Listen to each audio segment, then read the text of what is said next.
एक बार की बात है, हीरा अपने दोस्त के साथ देर रात घर लौट रहा होता है। तभी रास्ते में एक बरगद का पेड़ आता है। उस पेड़ के नीचे एक 100 रुपए का नोट पड़ा होता है।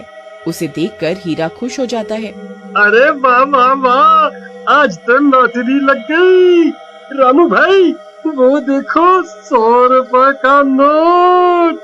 फिर हीरा वो पैसे उठा लेता है। तभी उन्हें पेड़ में से अजीब सी आवाज आती है। फिर वो जैसे ही ऊपर की ओर देखता है तो उन्हें पेड़ पर एक 2000 का नोट लगा हुआ दिखाई देता है।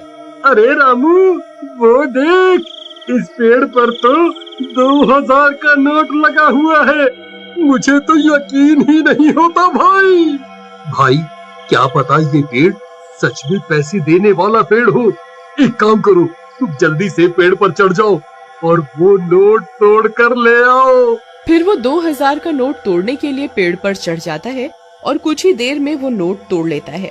रामू भाई, ये नोट तो बिल्कुल असली है। अरे वाह वाह वाह, आज तो मजा ही आ गया। चलो भाई, अब जल्दी से नीचे आ जाओ, कहीं कोई हमें नोट तोड़ते हुए ना देख ले। अब तो हम पार्टी करेंगे। अरे हीरा भाई, कहाँ रह गए? जल्दी नीचे आओ, कोई हमें देख ना ले। अरे हीरा भाई, कहाँ रह गए? नीचे क्यों नहीं उतर रहे? कहीं तुम अकेले ही इन 2000 रुपयों को हजम तो नहीं करना चाहते भाई? तभी हीरा के चीखने की आवाज आती है। अरे क्या हुआ भाई, सब ठीक तो है? अरे यार, क्या करूं, ये तो दिखाई भी नहीं दे रहा। अरे भाई, तुम ठीक तो हो? क्या करूं?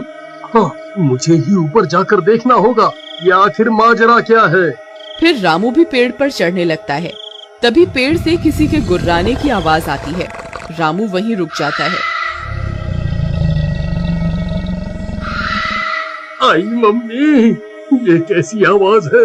अरे कमबख्त हीरा, ये कैसी डरावनी आवाजें निकाल रहा है। मुझे पता है, तू अकेला ही इन 2000 रुपयों को हजम करना चाहता है।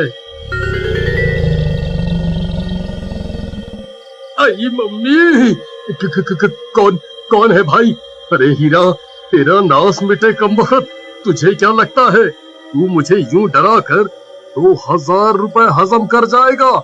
मैं अपने हिस्से के पैसे नहीं छोड़ूंगा। हाँ। फिर डर के मारे रामू वहाँ से भाग जाता है। अरे मर गया रे, भागो रे। सुबह होने पर रामू सीधा हीरा के घर हिस्से के पैसे लेने पहुँच जाता है। ए हीरा, दरवाजा खोल, मैं अपने हिस्से के पैसे लेने आ गया। चल जल्दी मेरे पैसे निकाल। फिर हीरा की पत्नी दरवाजा खोलती है। रामू भैया, आप, अच्छा हुआ आप आ गए। ये कल रात से घर पर नहीं लौटे, मुझे बहुत फिक्र हो रही है। आप कुछ कीजिए ना। कहीं ये कमबख्त सारे पैसे लुटाने के लिए शहर तो नहीं निकल गया? नहीं, हीरा एक नंबर का कंजूस है। वो इतने पैसे खर्च करने वालों में से नहीं है। जरूर कुछ गड़बड़ है। राधा बहन, चलो मेरे साथ। फिर रामू राधा को अपने साथ लेकर उस बरगद के पेड़ के पास पहुंच जाता है। राधा बहन, हम रात को इसी रास्ते से आ रहे थे, तब हमें इस पेड़ पर 2000 रुपए का नोट लगा हुआ दिखाई दिया। उसे तोड़ने के लिए हीरा ऊपर चढ़ा था, लेकिन वापस नहीं आया। तभी कुछ गांव वाले भी वहां पहुंच जाते हैं। फिर रामू सबको पैसों की बात बताता है। अरे भाई हरिया, जरा पेड़ पर चढ़कर तो देख, हीरा भाई वहाँ है या नहीं? फिर हरिया पेड़ पर चढ़ जाता है और बहुत देर ढूंढने पर भी उसे हीरा का कोई नामो निशान नहीं मिलता। भाई, यहाँ ऊपर कोई आदमी नहीं है। ये कैसे हो सकता है? हीरा तो नीचे भी नहीं उतरा। फिर हीरा गया तो गया कहाँ? कहीं वो चुड़ैल उसे खा तो नहीं गई, जो रात को अजीब सी आवाजें निकाल रही थी? फिर सब गांव वाले वहाँ से चले जाते हैं और राधा रोने लगती है। जी, आप कहाँ चले गए जी? अब मैं आपको कहाँ ढूंढूं? तुम रो नहीं बहन, हीरा जरूर मिल जाएगा। हम रात होने पर यहाँ दोबारा आएंगे। फिर वे दोनों भी वहाँ से चले जाते हैं।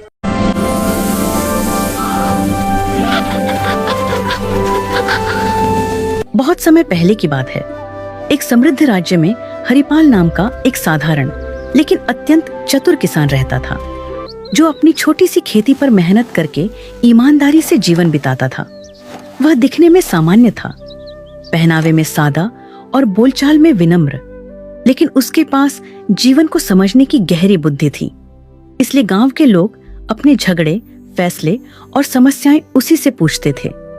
उसी राज्य के राजा वीरसेन न्यायप्रिय और विद्वान थे, पर उनके मन में एक चिंता थी कि आजकल लोग केवल किताबों का ज्ञान दिखाते हैं, जबकि सच्ची बुद्धि बहुत कम लोगों में होती है।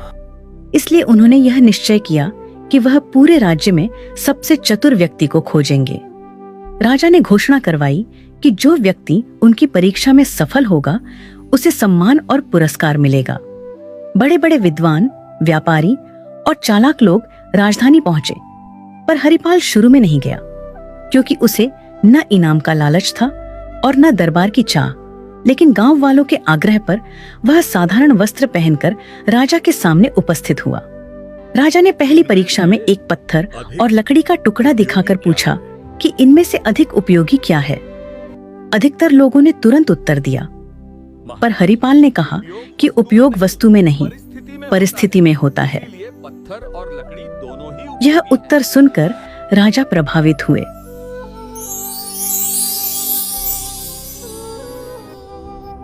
दूसरी परीक्षा में राजा ने पानी का घड़ा और सोने की थैली रखकर पूछा कि प्यासा मुसाफिर क्या चुनेगा। जहां लोग धन की ओर झुके, वहीं हरिपाल ने कहा, महाराज, जीवन रहेगा तभी धन काम आएगा। और राजा और प्रसन्न हो गए। अब तीसरी और सबसे कठिन परीक्षा आई। राजा ने आदेश दिया कि सभी लोगों को एक रात महल के बगीचे में रहना होगा और सुबह तक ऐसा फल लाना होगा जो न जमीन पर गिरा हो और न ही बहुत ऊंचाई पर हो।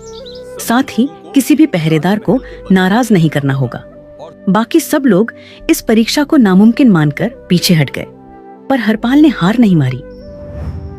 रात भर सोचने के बाद हरिपाल को समझ आया कि राजा ने यह नहीं कहा था कि फल केवल पेड़ से ही तोड़ा जाए, बल्कि यह कहा था कि फल न तो जमीन पर गिरा हो और न ही बहुत ऊंचाई पर हो।